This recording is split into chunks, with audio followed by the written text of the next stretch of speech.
దేవుని నామానికి స్తోత్రములు. ఈ ఉదయకాల సమయంలో మీ అందరికీ కూడా నా హృదయపూర్వకమైనటువంటి వందనాలు తెలియజేస్తున్నానండి.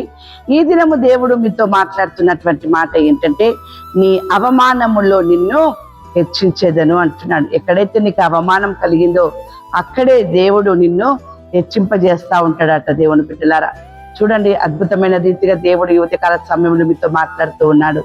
ఇర్మియా గ్రంథము 39వ అధ్యాయము 18వ వచనంలో, నీవు నన్ను నమ్ముకుంటేవి గనక నిశ్చయముగా నేను నిన్ను తప్పించదను. కష్టములో, నష్టములో, అపాయములో, నిందలో, అవమానములో నీవు దేవుని నమ్ముకొని దేవుని ఆశ్రయించి దేవునికి నువ్వు మొరపెడుతున్నావు కాబట్టి దేవుడు నీతో మాట్లాడుతున్నాడు. నీవు నన్ను నమ్ముకుంటేవి గనక నిశ్చయముగా నేను నిన్ను తప్పించేదను అంటూ ఉన్నాడు. అంతేకాదు, ఆయన మాట్లాడుతున్నటువంటి మాటలో 66వ కీర్తన 19వ వచనములో, నిశ్చయముగా దేవుడు నా మనవి అంగీకరించి ఉన్నాడు, ఆయన నా విజ్ఞాపన ఆలకించి ఉన్నాడు. దేవుడు నా ప్రార్థనను త్రోసివేయలేదు, నా యొద్ద నుండి తన కృపను తొలగింపలేదు, ఆయన సన్నుతింపబడును గాక. ఎంత చక్కగా భక్తుడు మాట్లాడుతున్నాడండి. ఎందుకు అలా అంటున్నాడంటే, దేవుని నువ్వు నమ్ముకొని ఉన్నావు, నిశ్చయముగా దేవుడు అతన్ని తప్పించాడు. ఆయన నమ్మాడు ఆ మాటని, ఆయన జీవితంలో నెరవేరింది కాబట్టి ఆయన ఈ రీతిగా మాట్లాడుతూ ఉన్నాడు. ఈరోజు నీవు కూడా దేవుని మాటని నమ్ము. నీ నోట నుండి కూడా దేవుణ్ణి సన్నుతించాలి, స్తుతించాలి, ఘనపరచాలి. ఆయన చేసిన మేలుకి నీవు అతన్ని మహిమపరచాలి. దేవుని వాక్యం సెలవిస్తా ఉంది 20వ కీర్తన 4వ వచనములో, నీ కోరికను సిద్ధింపజేసి నీ ఆలోచన యావత్తును సఫలపరచును గాక. ఎప్పుడు నీ కోరికను ఆయన సిద్ధింపజేస్తాడు అంటే, నీకున్నటువంటి వ్యతిరేకమైనటువంటి పరిస్థితులలో నీవు మనుషులని ఆధారము చేసుకోకుండా, మనుషులని ఆశ్రయించకుండా, నువ్వు దేవుని ఆశ్రయించి దేవుని ఆధారము చేసుకొని దేవుని నువ్వు నమ్మినట్లయితే నిశ్చయముగా ఆయన నీ కోరికని సిద్ధింపజేస్తాడు. నీకు అవమానం అనేది రాకుండా ఆయన నీ పక్షమున యుద్ధం చేస్తాడు. న్యాయమైన తీర్పును కూడా ఆయన తీరుస్తూ ఉంటాడు. యోవేలు గ్రంథము 2వ అధ్యాయము 26వ వచనములో వాక్యం ఈ రీతిగా ఉంది, నా జనులు ఇక ఎన్నటికి నీ సిగ్గునందరు, నా జనులు ఇక ఎన్నడూ సిగ్గునందకయుందురు. ఎంత అద్భుతం అండి.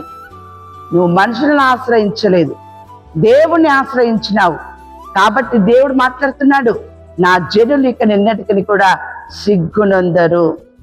అలాంటి స్థితిని నీకు కలుగ చేయకుండా, నిన్ను హెచ్చించేటటువంటి స్థితిని, నిన్ను దీవించేటటువంటి స్థితిని, అనేకులకు నీవు సాక్షిగా ఉండేటటువంటి స్థితిగా దేవుడు నిన్ను, నీ కుటుంబాన్ని మలుస్తూ ఉన్నాడు. దేవుని బిడ్డలారా, అందుకేనే వాక్యం సెలవిస్తా ఉంది 103వ కీర్తన 5వ వచనములో, పక్షిరాజు యవనము వలె నీ యవనము క్రొత్తదగుచుండునట్లు మేలుతో నీ హృదయమును తృప్తిపరుచుచున్నాడు, బాధింపబడు వారికి అందరికీ న్యాయము తీర్చును. ఎంత అద్భుతం అండి. మేలుతో తను నీ హృదయాన్ని తృప్తిపరుస్తున్నాడు, బాధింపబడి వారందరికీ కూడా ఆయన న్యాయము తీరుస్తున్నాడు. దేని చేత నువ్వు బాధపడుతున్నావో, రోగము చేతన, అప్పుల బాధ చేతన, లేదా దేవుని బిడ్డలారా భయంకరమైనటువంటి కష్టములో నష్టంలో ఉండి నువ్వు బాధపడుతున్నావా, మనుషుల నోట నుండి వచ్చే ప్రతి మాట నుండి కూడా నువ్వు బాధింపబడుతూ ఉన్నావా, దేవుడు నీకు న్యాయం చేసి నీకు మేలు చేస్తాను అంటున్నాడు. మేలుతో నీ హృదయాన్ని కూడా ఆయన తృప్తిపరుస్తాను అంటూ ఉన్నాడు.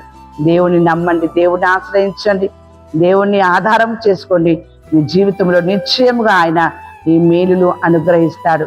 ఈ దినము దేవుడు మీతో మాట్లాడుతున్నటువంటి మాట యెహోషువ గ్రంథము 3వ అధ్యాయము 7వ వచనం, అప్పుడు యెహోవా యెహోషువతో ఇట్లా, నేను మోషేకు తోడైండునట్లు నీకును తోడైందునని ఇశ్రాయేలు అందరూ ఎరుగునట్లు నేడు వారి కన్నుల ఎదుట నిన్ను గొప్ప చేయ మొదలు పెట్టెదను. ఎంత అద్భుతం అండి. ఆ రోజు దేవుడు మోషేతో తోడుగా ఉన్నట్టు ఇక్కడ యెహోషువాకు కూడా తోడుగా ఉంటాను, నిన్ను గొప్ప చేస్తాను అని చెప్పన్న దేవుడు నీతో కూడా మాట్లాడుతున్నాడు. నిన్ను గొప్ప చేస్తాడట, నిన్ను హెచ్చింపజేస్తాడట. ఇటువంటి గొప్ప ధన్యకరమైన స్థితిని దేవుడు మీకు, మీ కుటుంబానికి అనుగ్రహించును గాక. ఆమేన్.